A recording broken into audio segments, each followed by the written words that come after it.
بسم اللہ الرحمن الرحیم۔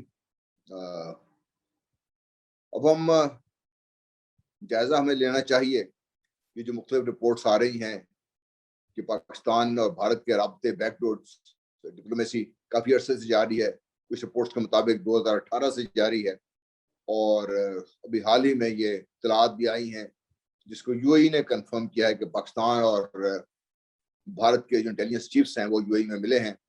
اور حال ہی میں جب شاہ محمود قریشی صاحب پاکستان کے فارن منسٹر یو اے ای میں تھے تو بھارتی وزیر خارجہ بھی وہاں موجود تھے، حالانکہ ڈینائی تو کیا گیا ہے لیکن دونوں کا بیک وقت وہاں موجودگی خالی علت نہیں کہہ سکتی، سوری الفاظ تو ایسے ہی ہیں، یہ ضرور وہاں پہ جو اطلاعات یا جو اسپیکولیشن ہے کہ ان کی ملاقات ہوئی ہے، اور جو بھی شاہ قریشی صاحب کی بات چیت سامنے آ رہی ہے اور جو مختلف ٹویٹس آئی ہیں، جو مختلف لوگوں نے اس پہ اظہار رائے کیا ہے، اور کچھ لوگ تو کافی اس پہ بڑے تیقن کے ساتھ یہ بات کر رہے ہیں کہ کچھ ایگریمنٹس سامنے ہو گئے ہیں اور کشمیر کی حد تک لگتا یوں ہے کہ برف پگھلے گی۔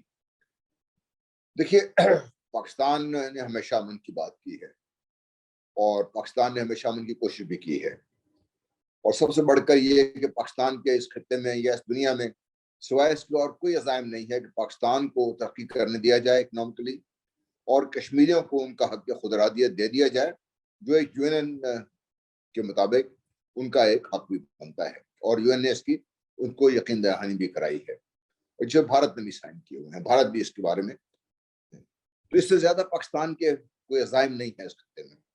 اور پہلے بھی میں کہہ چکا ہوں، مجھے یہی ایک گلا رہا ہے کہ پاکستان نے اپنے آپ کو بہت ایک چھوٹے سے دائرے میں محدود کر دیا ہے، جس کی وجہ سے شاید ہمارے سوچ اتنی ہے، یا یہ کہ ہمارے وسائل اتنے ہیں، یا یہ کہ ہمیں کوئی زیادہ اس سے زیادہ کہ ہمیں آرام سے رہنے دیا جائے، ہم اس سے زیادہ کچھ چاہتے نہیں ہے، لیکن دنیا سے نہیں سوچتی، خاص طور پہ بھارت۔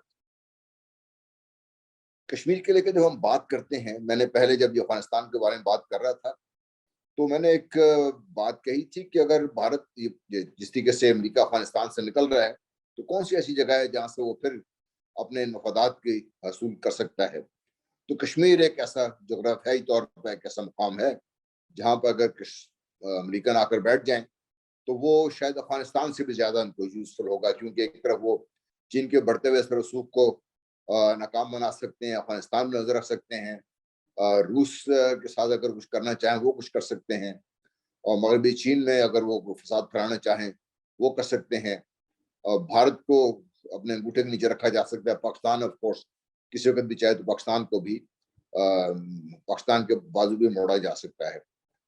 اور یہ کوئی ڈھکی چھپی بات نہیں ہے کہ کافی عرصہ پہلے جو تیسری آپشن ہے اس پہ بہت زور و شور سے بات ہوتی رہی ہے کہ ایک ایسا کشمیر جو نا جس میں نہ تو پاکستان کا کوئی تسلط ہو نہ بھارت کا ہو، یہ ایک یو این قسم کی ٹیریٹری بن جائے جہاں پہ امریکہ آ کے ان کی مدد کرے، وہاں پہ بیٹھ جائے وہاں پر۔ اور یہ پاکستان میں جو اس وقت آزاد جموں کشمیر ہے، گلگت بلتستان ہے، اور یہ جو بھارت نے غازمانہ قبضہ کیا ہوا ہے کشمیر پہ، یہ سب ملا کر کشمیر کی پرانی جو حیثیت ہے وہ بحال کر دی جائے۔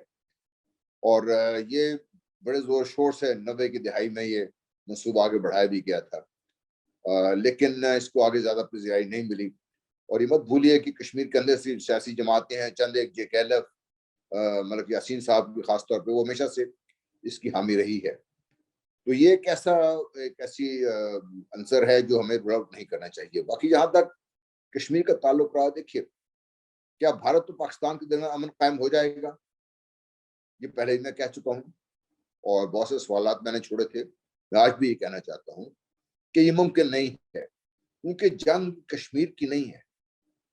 بات سمجھنے کے ہمارے لیے یہ ہے، ہو سکتا ہے میں غلط ہوں، کشمیر اس سارے مسئلے کی وجہ سے جو جنگ ہے اس کی ایک وجہ بن گئی ہے، لیکن جنگ دراصل اس کی وجہ بہت بڑی اور بڑی ڈفرنٹ ہے جو میری نظر میں یہ ہے۔ اور یہ جنگ اس وقت سے جاری ہے جب سے اسلام اس کا طائر اس پر سامنے آیا۔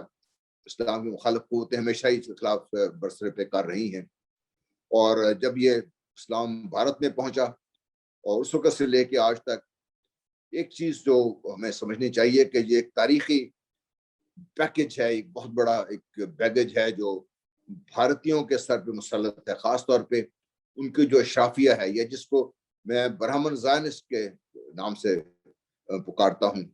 ان کے ذہن میں بڑا یہ ایک انمٹ قسم کا ایک یہ نشان ہے کہ اگر مسلمان اس خطے میں نہ آتے تو جس طریقے سے طبقاتی تقسیم تھی ہندوؤں کی، جس میں برہمنز کو ہر لحاظ سے ایک برتری حاصل تھی، وہ قائم رہتا. اور آج بھی وہ اسی طریقے سے جو جہاں بھی ہوتے جیسے بھی ہوتے، بھارت ہوتا نہ ہوتا، بھارت پاکستان ایک ہوتے، جو بھی ہوتا وہ ان کا تسلط ہوتا. تو وہ اس وقت سے مسلمانوں کے خلاف ہیں، اور اسی ایک جنگ ہے جو جاری ہے. یہ کشمیر صرف اس کا ایک مظہر ہے.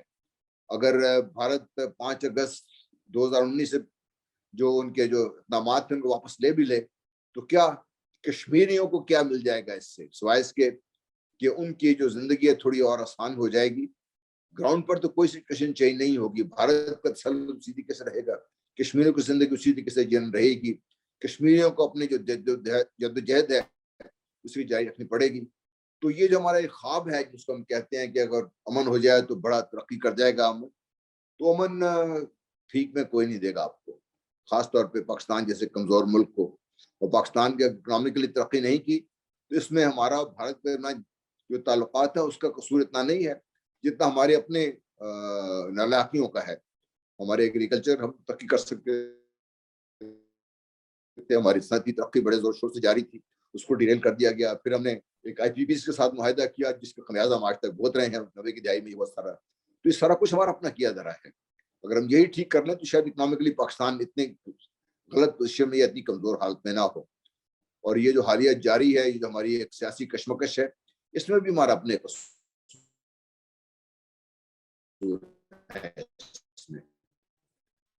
تو اسی تعلقات کی وجہ سے یہ سب کچھ نہیں ہے.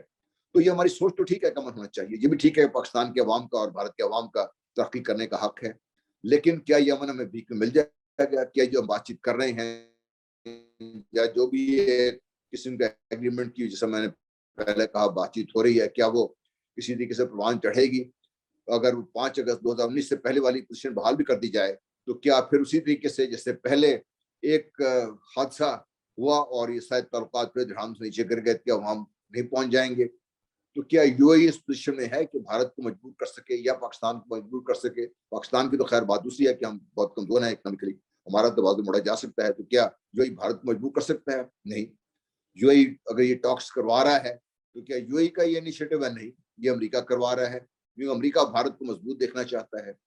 امریکہ کی پاکستان سے دلچسپی نہیں ہے. امریکہ کی دلچسپی صرف یہ ہے کہ بھارت مضبوط ہو، چین کے خلاف کھڑا ہو اور چین کے جو بڑھتا ہوا اثر و رسوخ ہے اسے کنٹرول کرے، اور اس خطے میں جو امریکی مفادات میں ان کی نگہداشت کرے. پاکستان ان کے لیے اس حد تک امپورٹنٹ ہے جب ان کے مفادات کی نگہداشت کر سکے. اس کے علاوہ پاکستان کی ان کے لیے کوئی زیادہ امپورٹنٹ حیثیت نہیں ہے. اور ہاں، گوادر اگر وہ چین سے چھین کر خود اپنے ہاتھ میں قابو کر لیں تو یہ ان کی بہت بڑی کامیابی ہوگی. کیا پاکستان ایسا کرنے دے گا یا پاکستان اس کرنے کی پوزیشن میں ہے؟ یہ بھی ایک سوال نشان ہے. تو پاکستان اور بھارت کے درمیان امن ایک خواب تو ہے، وہ ٹیمپرریلی باہر بھی ہو سکتا ہے. اور جو ہماری سوچ ہے شاید تھوڑا بہت اس لحاظ سے ہم ایک تھوڑا ریلیف بھی مل جائے، سانس لینے کی ہمیں ٹائم مل جائے. لیکن اس سے جو ہمارے بیسک ایشوز ہیں نہ تو حل ہوں گے، نہ ہی ان کی طرف کو پیش قدمی ہو سکتی ہے، نہ ہی اس سے کشمیریوں کی جو جدوجہد آزادی ہے جس کو کمزور کرنا ایک بھارت کا ہدف ہے وہ تو حاصل کر لے گا، لیکن کشمیریوں کو جو ان کا حق خودارادیت ہے وہ نہیں مل سکے گا اس سے. تو بہرحال دیکھیے، میرا اپنی رائے ہے، ہو سکتا ہے میں غلط ہوں، لیکن حالات جو ہیں وہ مجھے اتنا زیادہ پر امید مجھے نہیں کرتے. اس لیے آج کے لیے اتنا ہی، انشاءاللہ پھر بات ہوگی.